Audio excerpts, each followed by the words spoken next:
নতুন স্টেশনের দাবিতে রেল দপ্তরের কাছে আবেদন এলাকার মানুষের।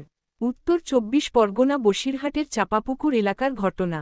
রেলের শিয়ালদা হাসনাবাদ শাখার তারাচিহ্ন চাপাপুকুর ও ভ্যাবলা স্টেশনের মধ্যে দূরত্ব অনেক।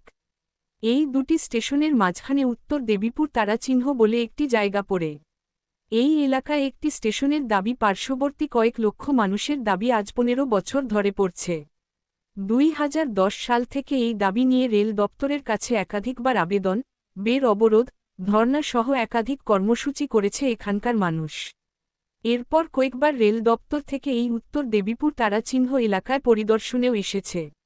রেল দপ্তরের পক্ষ থেকে এলাকাটা মানুষকে কথাও দিয়ে গেছে যে এখানে শীঘ্রই একটি স্টেশন করা হবে। কিন্তু এই পর্যন্ত কাজের বেশি আর অগ্রগতি হয়নি। তাই আজ আবার এলাকার মানুষ চাপাপুকুর স্টেশনে স্টেশন মাস্টারের কাছে তাদের আবেদন আবার জমা দিল, যাতে রেল দপ্তরের কাছে তাদের আবেদনটা আবার পৌঁছায়। একটি মাত্র উদ্দেশ্য আছে, সাধারণ মানুষের সবথেকে কাছাকাছি স্টেশন উত্তর দেবীপুর হল স্টেশনটা হলে তারা খুব উপকৃত হবে। এবং বহু মহিলা আছেন যারা দৈনন্দিন কলকাতার সঙ্গে যোগসূত্র তাদের রাখতে হয় রুজি রোজগারের তাগিদে, এবং অনেক হসপিটালের রুগীপত্র নিয়েও যেতে হয়।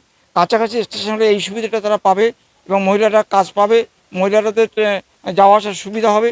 দৈনন্দিন যারা কাজে মানে কি বলবো কৃষক, এমনকি কিছু শ্রমিক আছে যারা শহরের কাজের সঙ্গে যুক্ত, রুটি রোজগারের তাগিদে যায়, তাতে ভোর থেকে শুরু করে রাত্রে পর্যন্ত তারা যাতায়াত করে। তাদের সুবিধার জন্য আমাদের কাছাকাছি স্টেশনটা খুবই প্রয়োজন, এবং তারা দৈনন্দিন যাতায়াত করে তাদের রুটি রোজগারের তাগিদে তাদের অনেক আর্থিক সহায়তা হবে বলে আমরা মনে করি।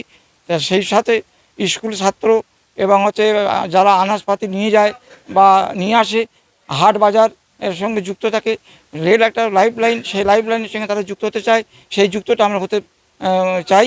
এবং সত্তর ঊর্ধ্বতন কর্তৃপক্ষ বা রেল পক্ষ থেকে এই ব্যাপারে সজাগ দৃষ্টি দিন এবং সত্তর এই ব্যাপারে তারা কার্যকর ভূমিকা নিন, এই আমরা আশা রাখছি।